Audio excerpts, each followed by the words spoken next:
देखो, board exam के अंदर तुम क्या लिख कर आते हो उससे ज्यादा फर्क नहीं पड़ता। फर्क पड़ता है कि जो तुम्हें आता है उसे तुम बोर्ड एग्जाम के अंदर किस प्रकार से लिख कर आते हो, किस तरीके से लिख कर आते हो।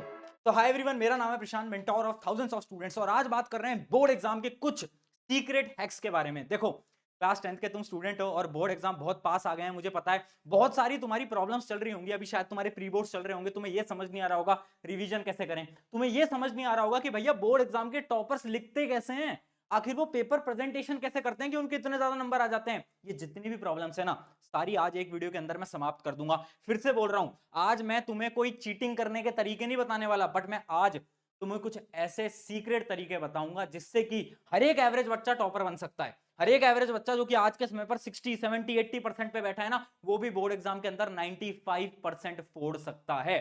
और वही हैक्स आपके लिए लेकर आया हूं, पिछले 4 साल से बच्चों को गाइड कर रहा हूं, और ये हैक्स जिस जिसने यूज करें उसके नंबर हमेशा इंक्रीज होते हैं। देखो, अगर आपकी प्रिपरेशन अच्छी है या नहीं है फर्क नहीं पड़ता, आपको 3 स्टेप्स को फॉलो करना है।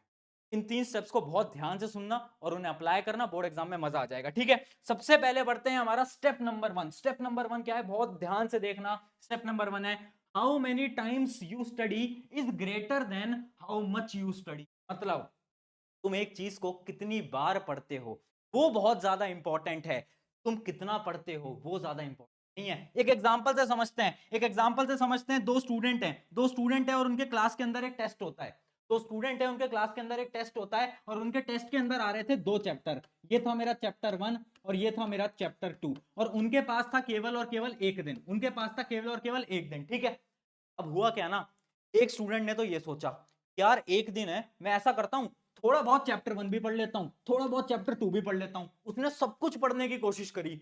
और एक स्टूडेंट ने क्या करा, उसने सोचा यार एक ही दिन है, मैं पहले चैप्टर को ढंग से कर लेता हूं, चैप्टर 2 अगर नहीं भी करूंगा तो कोई दिक्कत नहीं, बट पहले चैप्टर को इतने अच्छे से कर लूंगा कि अगर एक भी सवाल आए तो सारे बना लूं। इसके ज्यादा नंबर आएंगे दूसरे स्टूडेंट। क्यों? कि उसने सब कुछ करने पे फोकस नहीं करा, उसने एक ही चैप्टर करा, बट उस एक चैप्टर को बहुत बेहतरीन तरीके से करा। और यही हमारा रूल नंबर 1 है कि बोर्ड एग्जाम ना किसका गेम है, रिवीजन का। टॉपर के इंटरव्यूज देखें, हमारे चैनल पे देखे होंगे, टॉपर्स क्या बोलते हैं, रिवीजन करो। रिवीजन के बिना बोर्ड एग्जाम में अच्छे परसेंटेज लाना पॉसिबल नहीं है। तुम क्या करते हो ना, तुम्हारे मार्क्स प्री बोर्ड के अंदर कम आ जाते हैं, फिर तुम ट्राई करते हो कि सब कुछ पढ़ लें, कि भैया साइंस के 13 चैप्टर सारे के सारे निपटा देंगे हम तो एक रात के अंदर। पॉसिबल, कम पढ़ो और जितना पढ़ रहे हो उसे बार बार बार बार बार बार करो। तो पहला स्टेप हमारा क्या है, रिवीजन हमें करते हुए चलना है। और यहां पर मैं एक पॉइंट और ऐड कर देता हूं यार, देखो आखिरी का समय आ चुका है, मुश्किल से 1-1.5 महीना हमारे बोर्ड एग्जाम के लिए बचा है ना। कुछ बच्चे बाद में देख रहे होंगे तो शायद आधा 1 महीना 15 दिन बचे होंगे। देखो, इस समय पर पढ़ाई करने का सबसे बेकार तरीका पता है क्या होता है, पढ़ाई करते करते बीच में फोन ले लिया, इंस्टा रील स्क्रॉल कर रहे हो, गाने सुन रहे हो। ऐसा नहीं करना है, पता है क्यों? क्योंकि वो जो इंस्टा रील के तुम्हारे गाने हैं जो तुम सुनते रहते हो ना, वो एग्जाम के दिन तुम्हारे दिमाग के अंदर चलने वाले हैं। वो जो तुम आजकल मीम देखते रहते हो, मोए मोए मोए मोए मोए मोए, एग्जाम में बैठोगे ना बेटा, वही मोए मोए चलता रहेगा। समझ पा रहे हो मेरी बात? इस वजह से गाने वगैरह तो बिल्कुल नहीं सुनने हैं। इंस्टा, यूट्यूब थोड़ी देर, थोड़े दिन के लिए दूर हम रख देंगे। ठीक है, यूट्यूब से केवल पढ़ाई करनी है, पढ़ाई वाली हमारी वीडियो देखनी है। ये है मेरा स्टेप नंबर 1। और अभी के अभी एक कमेंट हमें डालना है। कमेंट क्या है? कमेंट है, आप सभी को लिखना है, this board exam will be best exam of my life. ये बोर्ड एग्जाम मेरी जिंदगी के सबसे बेहतरीन एग्जाम होने वाले हैं। ये हर एक स्टूडेंट को लिखना है। और जब तक तुम्हारा बोर्ड नहीं हो जाता ना, हर एक वीडियो के अंदर ये तुमसे कमेंट कराऊंगा। और देखना, तुम बोर्ड के पेपर देकर आओगे ना, तुम लिखोगे, प्रशांत भैया हमने हर रोज कमेंट करा था, जिस जिस आपने वीडियो डाली थी सब में लिखा था this board will be best exam of my life, और मेरा बोर्ड सबसे अच्छा हुआ, मेरे आई 95%। ठीक है, अब बढ़ते हैं हमारे स्टेप नंबर 2। स्टेप नंबर 2 क्या है, राइट लाइक अ प्रो। बहुत ज्यादा इंपॉर्टेंट। देखो, पेपर में लिखने की टेक्निक बहुत इंपॉर्टेंट है। पेपर में तुम क्या लिखते हो ना उससे फर्क नहीं पड़ता, बट पेपर में तुम किस प्रकार से लिखते हो उससे बहुत फर्क पड़ता है। यहां पर मेरे 2 पॉइंटर्स आ जाते हैं, पहला है एग्जाम हैक, दूसरा है जो दिखता है वो बिकता है। दोनों को समझते हैं। सबसे पहले बात करते हैं एग्जाम हैक की। देखो, एग्जाम हैक से मेरा ये मतलब है, क्या आपको पता है कि बोर्ड के अंदर कॉपीज कैसे चेक होते हैं? नहीं पता? मैं आपको शॉर्ट में समझा देता हूं। आपके टीचर अपने दिमाग से कॉपीज को चेक नहीं करते, उनके हाथ में एक आंसर की थमा दी जाती है। आप चाहे सीबीएसई बोर्ड के स्टूडेंट हो, आईसीएसई बोर्ड के स्टूडेंट हो, किसी भी बोर्ड के स्टूडेंट हो, जो आपके कॉपी चेकर्स होते हैं ना, जो आपके टीचर बोर्ड के अंदर कॉपी चेक करते हैं, उन सभी को एक आंसर की दी जाती है जिसके अकॉर्डिंग उन्हें पेपर चेक करना होता है। मुझे कैसे पता? हमारी टीम के अंदर बहुत सारे ऐसे टीचर्स हैं जो कि सीबीएसई आईसीएसई के अंदर कॉपी चेक करते हैं और वो साफ बताते हैं हमें कुछ आंसर की दी जाती है जिसके अकॉर्डिंग हमें आंसर्स को चेक करना होता है, और वो आंसर की कैसी दिखती है वो भी मैं आज आप सभी के लिए लेकर आया हूं, बहुत ध्यान से देखना। जैसे कि यहाँ पर मैं एक एग्जांपल दे देता हूँ, ये है हमारी साइंस की आंसर की। साइंस का कोई सवाल होगा, आई होप ये आपकी स्क्रीन पे विजिबल होगा, अगर स्क्रीन पे विजिबल नहीं है तो यहाँ पर मैं एडिट करके थोड़ा बहुत डाल दूंगा ताकि आपके लिए विजिबल हो जाए। देखो जैसे थोड़ा बहुत इसको अपन जूम कर लेते हैं तो आप ध्यान से देख पाओगे, ये कोई सवाल था, लाइट का कोई सवाल आया, तो हर एक चीज एक्सप्लेनेशन के साथ आंसर की के अंदर दी जाती है। जैसे कि ऊपर पॉइंट देखो, ऊपर पॉइंट क्या लिखा हुआ है, deduct half mark if arrow are not drawn. मतलब अगर एरोस नहीं बनाई ना तो आधे नंबर तो बच्चे की यूं काट लो, हर एक चीज लिखी जाती है। अगर बच्चे ने यहां तक सही करा है तो बेटा उसको कितने दे दो, आधे नंबर दे दो। अगर यहां तक सही करा है तो आधे नंबर दे दो, यहां तक सही करा है 1 नंबर दे दो। वो जो बोलते हैं ना कि बोर्ड के अंदर पार्शियल मार्किंग नहीं होती, फॉर्मूले के मार्क्स नहीं मिलते, स्टेप्स के मार्क्स नहीं मिलते, वो बेवकूफ बनाते हैं बेटा। मैं आपको साफ दिखा रहा हूं मेरे दोस्त, ध्यान से देख ले। ऐसी की दी जाती है, हर एक टीचर के पास होती है, और इसके अकॉर्डिंग उन्हें कॉपी चेक करनी होती है। तो बोर्ड एग्जाम के अंदर पार्शियल मार्किंग होती है, कुछ नहीं भी आता तो भी तुम्हें लिखना है। क्यों लिखना है? क्योंकि अगर तुम थोड़ा बहुत भी लिखोगे तो भी तुम्हें नंबर मिलते हैं। ये प्रूफ है इस चीज का, ये डायरेक्टली आपकी स्क्रीन के ऊपर प्रूफ आपको दिख रहा है। ऐसे कॉपीज चेक की जाती हैं। आपको ऐसा लगता है ना कि हम बोर्ड के अंदर हमें बिल्कुल सिस्टमैटिक तरीके से लिखना है, ऐसा कुछ नहीं होता। आपने फॉर्मूला सही लिखा है उसके नंबर मिलेंगे, अगर आपने पहला स्टेप सही करा है उसके भी नंबर मिलेंगे। सिमिलरली मैं एसएसटी की भी दिखा देता हूं। देखो एसएसटी की आंसर की कुछ इस प्रकार से होती है, जैसे कि एक सवाल है, एक नंबर का, क्या है, व्हाट इज सस्टेनेबल एनर्जी की डेवलपमेंट, एक सवाल है। अब एग्जामिनर को ना 4-5 पॉइंट दे दिए जाते हैं और लास्ट में क्या लिखा है, any one point to be explain. मतलब अगर बच्चे ने इन चारों में से कोई भी एक पॉइंट लिखा है ना तो उसको नंबर दे दो। इस प्रकार से कॉपी चेक की जाती है। अब बहुत ध्यान से सुनना, ये मैं तुम्हें इसलिए दिखा रहा हूं, अगर तुम्हें बोर्ड एग्जाम को हैक करना है, बोर्ड एग्जाम में अच्छे मार्क्स लाने हैं, तो आज के समय पर तुम सैंपल पेपर सॉल्व करते होगे, सैंपल पेपर्स को तुम्हें थोड़े डिफरेंट तरीके से सॉल्व करना है। देखो सैंपल पेपर आप लिखते होगे, अगर नहीं लिखते तो सैंपल पेपर्स के सॉल्यूशन खुद से लिखना स्टार्ट कर दो, क्योंकि अगर नहीं लिखोगे 95-98% नहीं आएगी। ठीक है, सैंपल पेपर्स के खुद से अपने सॉल्यूशन लिखना स्टार्ट कर दो। अब जब तुम लिख रहे हो ना खुद के सॉल्यूशंस, तो आपको क्या करना है, इस पैटर्न के अकॉर्डिंग खुद को चेक करना है, इस पैटर्न के अकॉर्डिंग खुद को चेक करना है। मतलब जैसे टीचर्स आपकी एग्जाम के अंदर कॉपी चेक करेंगे ना, उस प्रकार से आपको अपने आंसर्स को चेक करना है। अगर आप इस प्रकार से अपने आंसर चेक करोगे ना तो उससे क्या होगा, आपको पता चलेगा कि यार अच्छा मैं एरोज नहीं लगाता, इस वजह से मेरे आधे नंबर कट सकते थे।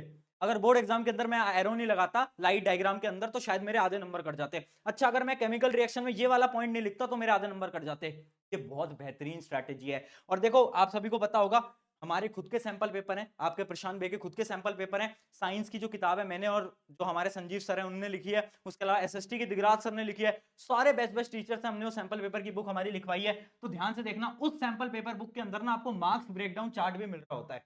बहुत सारे बच्चों के पास वो बुक ऑलरेडी होगी। उसके अंदर हमने क्या बनाया ना, तो लास्ट के सैंपल पेपर के लिए हमने मार्क्स ब्रेकडाउन चार्ट दिया है। मतलब वो जो चीज मैं भी आपको दिखा रहा था ना कि टीचर्स कैसे चेक करते हैं, उसी प्रकार से एक मार्क्स ब्रेकडाउन चार्ट हमने यहाँ पर बनाकर आपको हर एक सैंपल पेपर के अंदर दे रखा है, जो लास्ट के सैंपल पेपर है। जैसे कि आप देख सकते हो, कोई सवाल होगा, ये अपना हाइड्रोकार्बन का कोई सवाल है तो उसके अंदर दे रखा है, अगर नेम ऑफ द कंपाउंड सही लिखा है और एक्सप्लेन सही करा है तो आधे प्लस आधे 1 नंबर यहाँ पर दे देना। उसके अलावा आइडेंटिफाई द कंपाउंड अगर सही लिखा है तो 1 नंबर यहाँ दे देना। इस प्रकार से तो आप क्या कर सकते हो, उस सैंपल पेपर को ले सकते हो अगर आपने नहीं लिया है, और जो लास्ट के अनसॉल्व सैंपल पेपर है उनको प्रैक्टिस करोगे आप। जब प्रैक्टिस करोगे, प्रैक्टिस करने के बाद खुद से उसे चेक करोगे ऐसे, जब आप ऐसे चेक करोगे ना तो आपको एक्चुअल में पता चलेगा कि अच्छा यार बोर्ड एग्जाम के अंदर यहां नंबर मेरे कट सकते थे, है ना, बट क्योंकि मैंने सैंपल पेपर से सॉल्व कर लिया तो अब मेरे वो नंबर नहीं कटने वाले। ये बहुत बेहतरीन टेक्निक है। और ये जो सैंपल पेपर है इसकी मैं लिंक डिस्क्रिप्शन दे दूंगा, ज्यादा बताने की जरूरत नहीं है। इसमें हमारी पूरी इतने महीनों की रिसर्च लगी थी तब जाकर ये हमने बनाए थे। इसके अंदर आपको माइंड मैप सारी चीजें मिल रही होती हैं, और बेस्ट सैंपल पेपर तो आपको मिल ही रहे होते हैं, सॉल्व और अनसॉल्व दोनों। ठीक है, आगे बढ़ते हैं। अब अगला पॉइंट हमारा क्या है, जो दिखता है वो बिकता है। अगला पॉइंट बहुत इंपॉर्टेंट। देखो सिंपल सी बात है, इमेजिन करो एक एग्जामिनर है जो कि कॉपी चेक कर रहे हैं, ठीक है। अब उनके पास 5 बेकार बच्चों की कॉपी आती है, वो चेक कर रहे हैं, चेक कर रहे हैं, चेक कर रहे हैं। पहले बच्चे की कॉपी आई, बहुत बेकार राइटिंग, उन्होंने कहा अरे यार ये क्या लिख रखा है। ऐसे 5 बच्चों की बेकार कॉपी आई। उसके बाद 6th कॉपी आती है तुम्हारी, और तुमने लिख रखा है बड़े सुंदर सुंदर तरीके से, स्पेस डाल डाल के, अंडरलाइन कर करके। टीचर देखेंगे और कहेंगे यार कितनी अच्छी राइटिंग है। अगर तुमने अंदर का जो आंसर का कंटेंट है ना, अगर वो बेकार भी लिखा होगा ना, अगर तुमने 2-3 डेफिनेशन गलत भी लिखी होगी ना, तो टीचर तुमसे इंप्रेस होकर उन्हें ध्यान नहीं देगा और नंबर दे देंगे तुम्हें। 3 नंबर का सवाल है तो 2-3 नंबर पूरे मिल जाएंगे तुम्हें। क्यों? क्योंकि तुमने आंसर्स को बहुत अच्छी तरीके से लिखा है। देखो राइटिंग अच्छी नहीं है, कोई दिक्कत नहीं है, तुम्हें क्या करना है, गैप बनाकर रखना है हर एक वर्ड के अंदर, उसके अलावा अंडरलाइन करते चलो। जितने भी इंपॉर्टेंट शब्द हैं अंडरलाइन अंडरलाइन अंडरलाइन पेंसिल से बस सुना करते चलो। करते चलोगे ना, अभी प्री बोर्ड चल रहे हैं तो उसमें ट्राई करना, देखो कितने ज्यादा तुम्हारे नंबर आते हैं। ये था हमारा स्टेप नंबर 2। अब लास्ट स्टेप की तरफ बढ़ रहे हैं। लास्ट स्टेप है कुछ नहीं आता तो क्या करें। भैया अगर बोर्ड एग्जाम चल रहे हैं और एक सवाल है मुझे नहीं आता, मैं क्या करूं। देख दोस्त, देख कर जो भी तुझे आसपास का आता है क्वेश्चन से रिलेटेड, जैसे कि क्वेश्चन है मान लो केमिकल रिएक्शन एंड इक्वेशन का एक सवाल आ जाता है, अब तुम्हें उस सवाल का जवाब नहीं आ रहा, या फिर एसएसटी के अंदर कोई अपना नेशनलिज्म इन यूरोप का सवाल आ जाता है, तुम्हें समझ नहीं आ रहा, उसके आसपास की जो तुझे स्टोरी आती है वो तो लिखे वहां पर। क्यों, अभी मैंने आपको दिखाया पॉइंट मार्किंग होती है ना, हर एक स्टेप के हमें मार्क मिल रहे होते हैं। अगर आपका एक पॉइंटर भी सही हो गया ना तो आपके आधे एक नंबर तो आ जाएंगे। जहां पर आपके 0 आने वाले थे वहां पर 1-2 नंबर तो आएंगे। खुद बताओ 0 बढ़ा या 1-2 नंबर बढ़े, 1-2 नंबर बढ़े हैं तो कुछ भी लिख कर आओ। अगर नहीं आता अच्छी अच्छी राइटिंग में सजा सजा कर लिख कर आ जाओ, नंबर मिलते हैं, ये बहुत बड़ी रियलिटी है। उसके अलावा दूसरा पॉइंट क्या है, always attempt at last of the paper. जो सवाल आपको नहीं आते आखिरी में अटेम्प्ट करना है, ध्यान रखना इस बात को। क्यों, शुरू में एग्जामिनर आपके सारे अच्छे अच्छे अच्छे अच्छे आंसर चेक करेगा और उसे लगेगा यार ये बच्चा तो पढ़ने में बहुत होशियार है, ये तो बहुत होशियार है। ये मैंने अपने टाइम पे भी करा था, मैंने शुरू के जितने भी अच्छे अच्छे जो मुझे सवाल आते थे मैंने सारे अटेम्प्ट कर दिए। लास्ट में जो 3-4 सवाल मुझे नहीं आते थे वो मैंने लास्ट में अटेम्प्ट करे। उससे फायदा क्या हुआ, शुरू में एग्जामिनर को लगा कि यार ये बच्चा तो पढ़ने वाला है, फिर लास्ट तक एग्जामिनर आते आते ना आपकी कॉपीज को उतने अच्छे से चेक नहीं कर रहे होते। बहुत बड़ी रियलिटी है, ठीक है। शायद कुछ एग्जामिनर ऑफेंड हो जाए मेरी बात से, हाथ जोड़ के माफी, बट ये थोड़ी बहुत रियलिटी है। कुछ एग्जामिनर ऐसा करते हैं तो आखिरी में जा जाके वो पूरी आपकी डेफिनेशंस नहीं पढ़ते। अगर आपने शुरू के सारे आंसर्स अच्छे लिखे हैं, लास्ट के जो आंसर्स आपको नहीं आते अगर आपने उसके अंदर कुछ कहानी भी लिख दी है, थोड़ा बहुत नंबर, ठीक है। तो ये थे हमारे 3 स्टेप, पढ़ना कैसे है, आंसर कैसे लिखना है, और अगर कुछ नहीं आता तो क्या करना है। इन तीनों स्टेप्स को फॉलो कर लेना, बहुत ज्यादा इंपॉर्टेंट है। और वो सैंपल पेपर जो मैंने बताया उसके तो मैंने लिंक डिस्क्रिप्शन में दे ही रखी है। और एक चीज और बता देता हूँ, सैंपल पेपर पे ऊपर अभी के समय पर 30 से 40% का हमने डिस्काउंट दे दिया है, क्योंकि बहुत सारे स्टूडेंट्स डिमांड कर रहे थे यार प्रशांत भैया हम अफोर्ड नहीं कर पा रहे हैं। तो हमने सोचकर बोला कि यार बस 2 दिन के लिए करेंगे, 2 दिन से ऊपर नहीं कर पाएंगे क्योंकि फिर हमारी कॉस्टिंग नहीं निकल पाएगी। इतनी तो हमारी पेपर प्रिंटिंग की कॉस्ट होती है जितनी हम आपको उस सैंपल पेपर को सेल कर रहे हैं, उससे भी सस्ते पे ले आए केवल 2 दिन के लिए। इससे ज्यादा ऑफर नहीं ला पाऊंगा, सीधा बोल रहा हूँ। सिर्फ 2 दिन के लिए बड़ी मिन्नतें करके लेकर आ पाया हूँ आप लोगों के लिए। तो बुक की मैं डिस्क्रिप्शन में लिंक दे दूंगा, ले लेना और कमेंट कर देना this board exam will best exam of. शुक्रिया एवरीवन, मेरा नाम है प्रशांत।